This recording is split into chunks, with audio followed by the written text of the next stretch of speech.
In this video, I'm going to show you how to do an increase stitch when you're knitting. This stitch is called KFB, which stands for knit front back, and it means that you knit a stitch into the front and the back of the stitch on your left hand needle. So I followed my pattern to the point where I need to KFB, which means I've knitted 7 stitches here, and this one will need to be increased to make it into 2 separate stitches on this needle. So to knit front back, you go into the stitch as normal.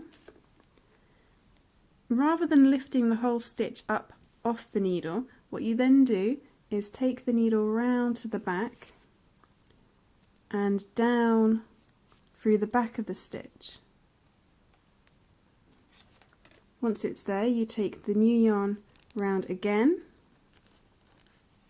and you've created 2 stitches out of the 1 stitch and lift it off.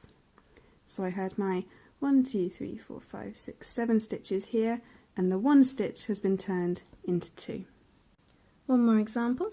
So to increase with a knit front back, we go into the stitch as normal and then go around into the back of the stitch, take the yarn down and around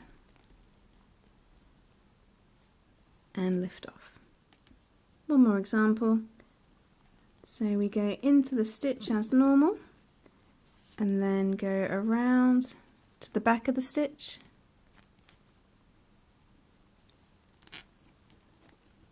and lift it off.